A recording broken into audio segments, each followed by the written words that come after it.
네, 화제 이슈 콕 집어서 파헤쳐봅니다. 아침 에픽 시작합니다. 서울을 비롯한 전국 곳곳에 한파주의보가 발령되는 등 오늘 아침 올가을 들어 가장 추운 날씨 보이고 있는데요. 맹소영 기상 칼럼니스트와 함께 자세히 짚어보도록 하겠습니다.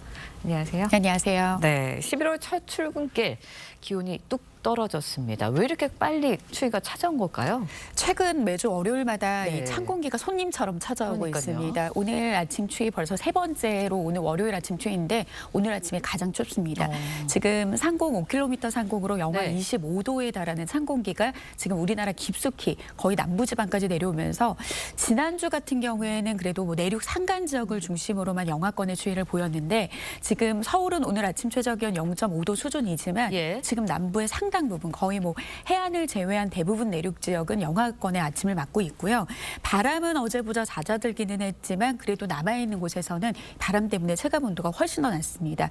그래서 오늘 낮 기온 같은 경우에도 10도 안팎에 머무르면서 추위 좀 계속될 것으로 보이고 이번 추위는 그래도 한 수요일 정도가 됐을 때 어느 정도 좀 풀렸다라는 걸 느낄 수가 있겠습니다. 네, 뭐 짚어주셨지만 올가을 들어서 첫 한파특보가 발령이 됐습니다. 왜 이렇게 이 11월 초가 이렇게 추웠었나라는 생각이 들 정도거든요. 왜 이렇게 한파특보가 내려진 건가요? 보통 이제 한파특보가 내려질 정도의 추위가 오게 되면은 예. 첫 서리가 내리고 첫 얼음이 내리는 경우가 있는데 서울 같은 경우에는 지난주에 뭐 첫 서리, 첫 얼음이 관측이 됐는데 사실 첫 서리 같은 경우에는 평년 이맘때 비슷한 수준입니다. 네. 그러니까 그동안 워낙 따뜻한 날씨가 좀 이어졌던 탓에 이번에 이제 주기적으로 찾아오는 추위가 좀 상대적으로 추운 것도 있는데요. 좀 한파특보가 내려지는 시기가 조금씩 당겨지고 있는 그런 또 추세이기도 합니다. 어떻게 보면은 지구 온난화의 역설적인 부분이기도 한 거죠. 네. 그러니까 2001년부터 기상청에서 한파주의보, 한파경보를 내리는 한파특보가 이제 시행이 됐는데 그 당시에는 11월 달부터 3월 달까지 수준 안에서 한파특보를 내리는 그 기간을 설정을 했습니다. 그런데 3년 뒤인 2004년부터는 네. 10월이 11월이 아니라 10월부터도 한파특보가 내려질 수 있다. 3월이 아니라 네. 4월까지도 내려질 수 있다. 물론 서울을 비롯한 수도권 지역은 2021년이 네. 가장 빠른 한파특보가 내려졌던 10월 중순의 한파특보였지만 사실 강원 산간이라 이런 지역에서는 2004년에는 10월 초반대에도 10월 달에 한파특보가 내려진 부분도 한 5차례가 되거든요.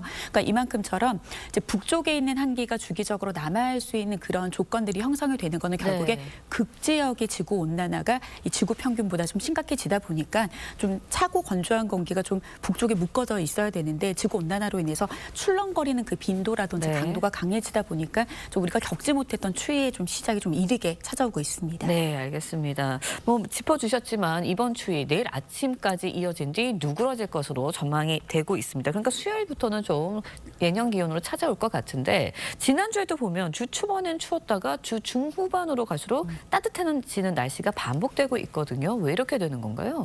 그러니까 사실 이맘때쯤이 되면은 찬 공기가 주기적으로 확장하는 게 네. 보통입니다. 그러니까 보통은 9월 하순부터 여름철에 영향을 줬던 덮은 공기가 남쪽으로 좀 빠져나가면서 서서히 찬 공기와 좀 섞여가는 그런 게 어떻게 보면 우리 계절의 변화의 체계인 건데 최근 들어서는 이제 극한의 날씨인 거죠. 여름 공기가 최대한 버티고 찬 공기가 갑자기 밀려오는 패턴이기 때문에 거의 뭐 일주일 사이에 계절이 좀 뒤바뀌는 현상이라서 우리가 체감하는 날씨가 좀 클 텐데요.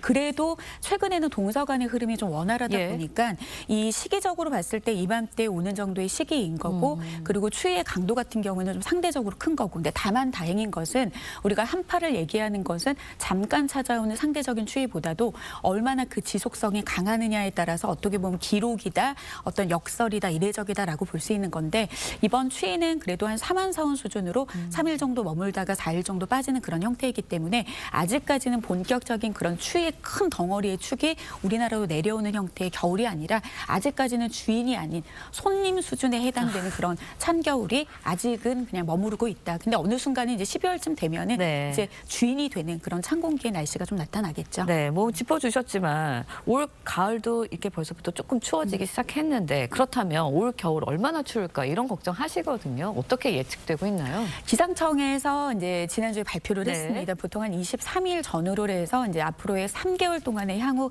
장기 전망을 발표를 하고 있는데 전반적인 1월과 2월과 3월 통틀었을 때는 평년과 비슷하거나 높을 확률이 한 7, 80%입니다. 네. 그렇게 되면 우리가 보통 해석을 할 때 올겨울은 춥진 않겠구나라고 생각을 하겠지만 이거는 전체 보통 한 100일 정도 되는 겨울의 전체 기준을 합산을 했을 때 평년 수준에서의 오차 범위가 한 1도 정도 안팎이다라고 본 거지만 상세하게 좀 들여다봐야 됩니다. 네. 요즘 같은 경우에는 추위가 자주 온다라기보다는 한 번 왔을 때 굉장히 장기적으로 나타나는 그런 형태의 추세이기 때문에 좀 올 겨울 같은 경우에도 그 구체적으로 좀 잘 들여다봐야 되는데 지금 이제 라니냐의 약간 라니냐 형태가 나타나고 예. 있거든요. 라니냐라고 하는 것은 적도 부근의 태평양의 서쪽 부근의 온도가 서서히 지금 해수면 온도가 올라가는 시기인데 예. 보통 추세적으로 봤을 때 라니냐가 나타나는 시기에 우리나라는 한 12월과 1월에 초반에 좀 겨울 추위가 강하게 오는 그런 경향들이 있기 때문에 이번 주기적으로 오는 추위를 조금 약간 맛보기 삼아서 좀 12월 초반에